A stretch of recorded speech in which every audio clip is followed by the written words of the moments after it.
What's up, guys? MainManSWE here, hoping you're all doing awesome as always, and welcome to a movie review by me. And it's gonna be a double feature. I'm gonna talk about the 2022 Texas Chainsaw Massacre sequel that just dropped on Netflix, and I'm also going to talk a little bit about, well, quite a bit about the original Tobe, is that how you pronounce his name? Tobe Hooper, 1974 Texas Chainsaw Massacre original movie. And we'll have me play some DBD with Michael Myers in the background.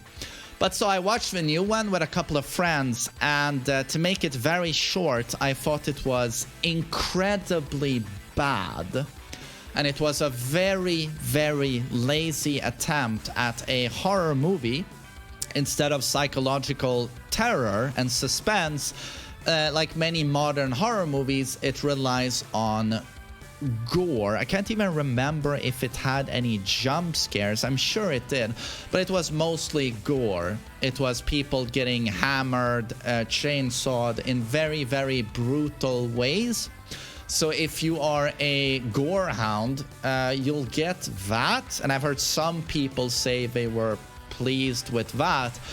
But in terms of being a Texas Chainsaw Massacre sequel, I was sitting there wondering, what does this have to do with Texas Chainsaw Massacre? So the premise of event featuring Leatherface, of course, but this was not Leatherface to me. I don't recognize the character, and I'm not talking about his visuals. I'm talking about his characteristics and how the movie treats him. So the premise of the movie is a couple of hipsters, yuppies, whatever, go down from California, is my guess, to Texas. This is something you see a lot in real life right now. Due to the high cost of living, a lot of people are leaving California or LA for Texas. Lower taxes there. So the premise is they go to Texas, they go to a very isolated, deserted town, small town, basically no one there, to buy some properties that they can then sell off. I thought that's how I remember the story. There's hardly any story to it. And then they go to an old abandoned orphanage, find an old lady there, and they're like, oh, we bought this house, we got the deal done with the bank. And she's like, no, that's wrong, I still have my papers saying I own this property, you can't evict me. And then she gets so stressed by this that she dies, heart failure, whatever.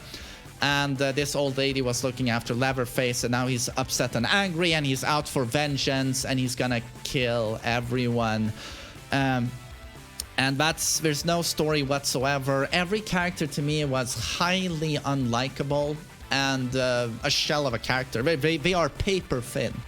No one has any characteristics or defining personalities or backstories.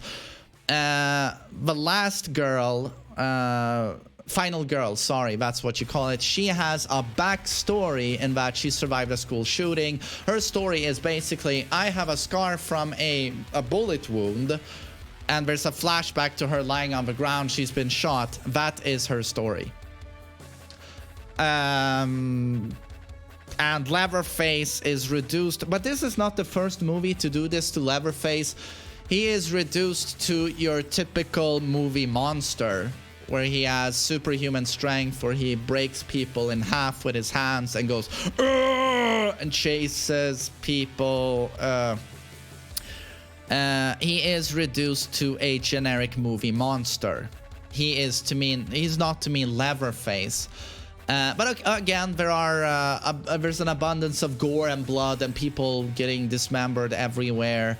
But there's no tension. Leatherface is not scary. He is not Leatherface. There is nothing in this movie apart from gore. So if you like gore, you do have that. I thought this movie was incredibly bad. If I was to give it a rating, I guess if it wasn't Texas Chainsaw Massacre, I could be nice. I don't want to spoil too much about the movie, so I'm not gonna go into more detail. Honestly, I've talked for 5 minutes, and that's what I want to devote to this movie.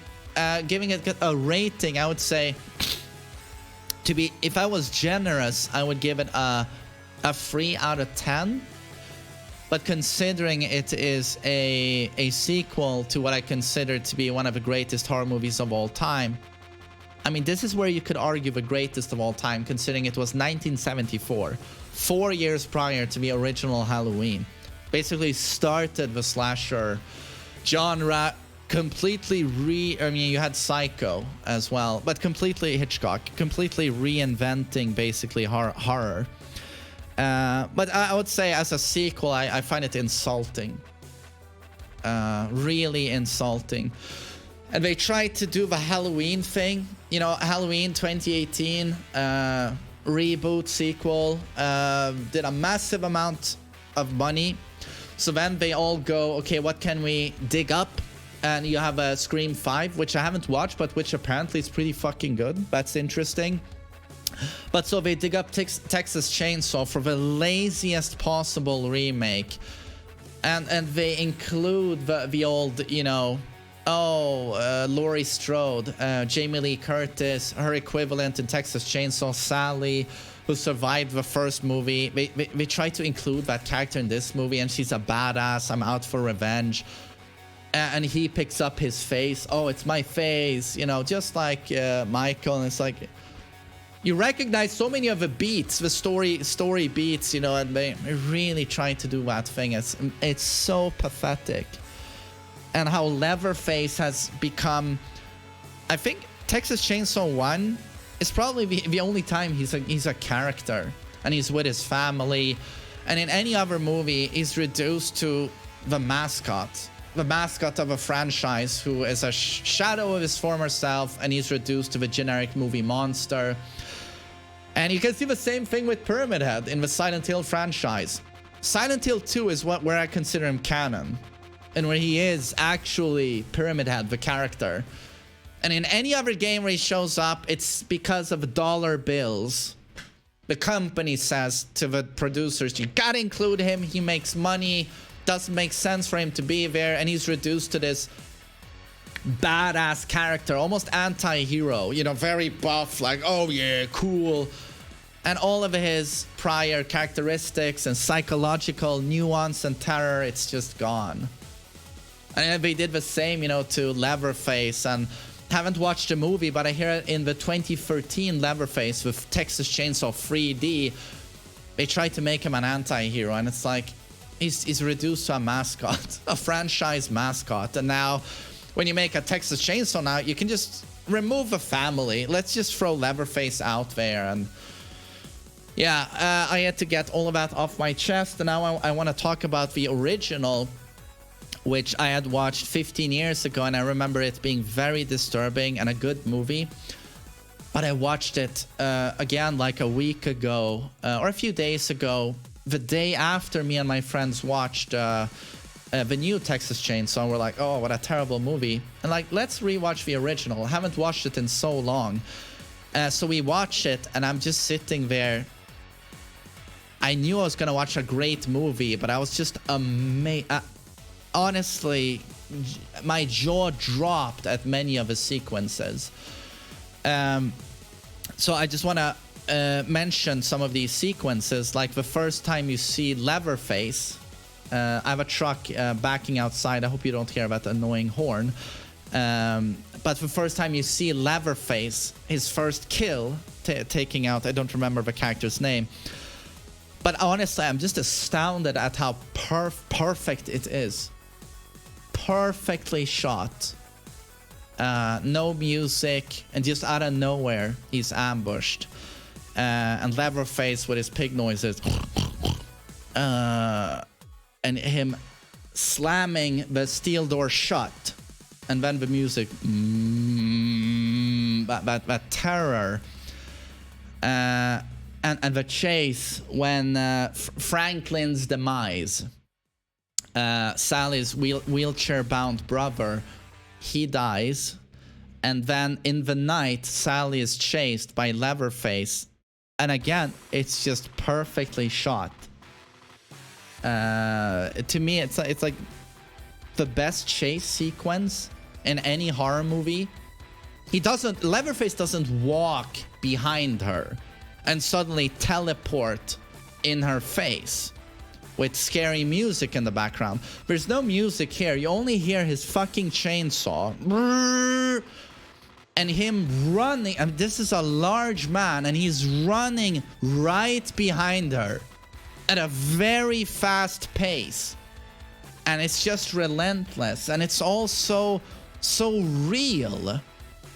The camera angles, the gritty quality of a film, no music, her screaming like crazy, going crazy by fear, and everything is so dirty in the movie. You can feel the sweat. It's almost like you can smell the horrible odor and the warmth of the Texas sun, and yeah, just how dirty everything is in the house of the Sawyers. That's the family. And how creepy the entire family is. And how, again, like Leatherface, if you watch that movie, he's basically the muscle. They're all terrifying. There's many different... yeah, I don't remember how many family members there are. 3, I think there's 4 of them. There's Leatherface, and then there's the hitchhiker, the first one we meet of a family. He was also super creepy. And then you have, is it the oldest brother or an uncle? The oldest one is also like super unsettling. And then you have Grandpa, who's basically this zombie that's barely alive with this really creepy face. But Leatherface is basically the muscle of a family. But there's more to Leatherface than being the muscle of a family and making pig noises.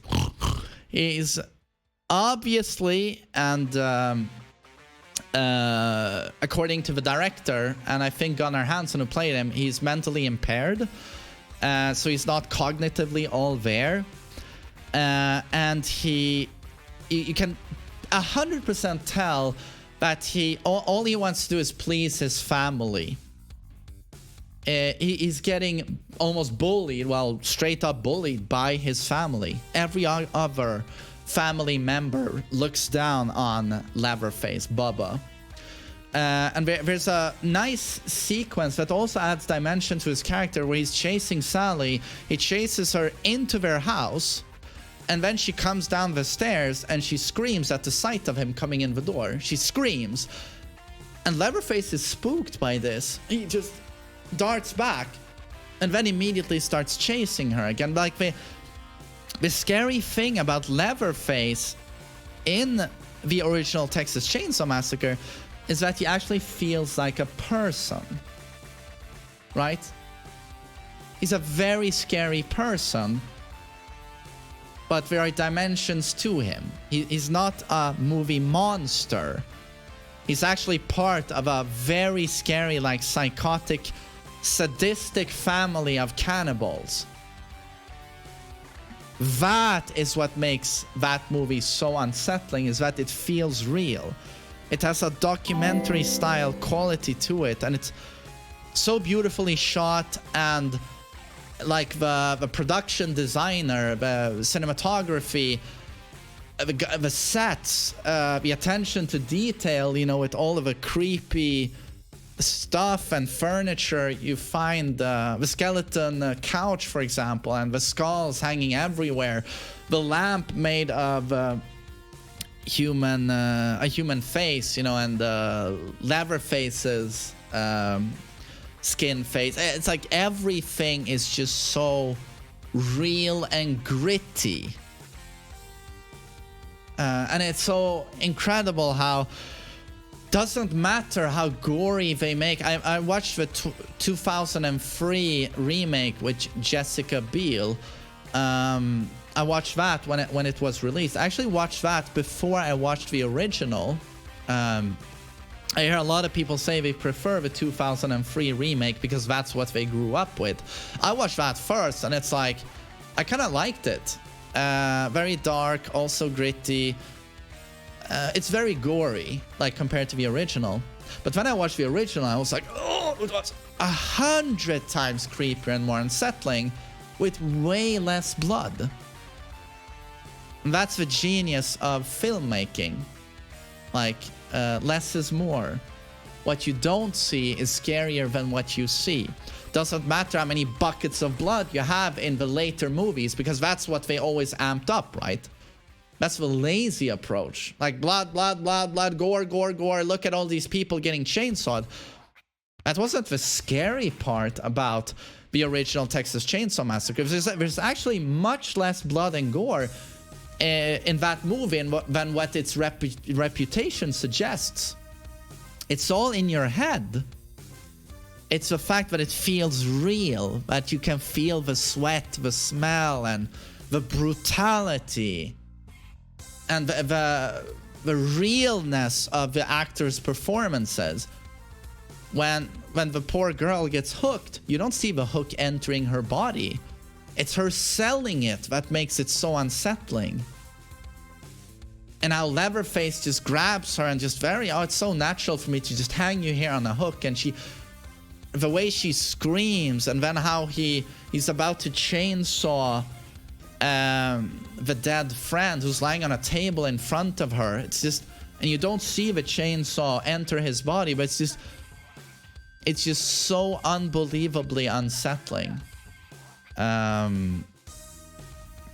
There's just so much that makes that movie. It's just the psychological horror. And honestly, just the intro, the very famous intro, the photography of corpses.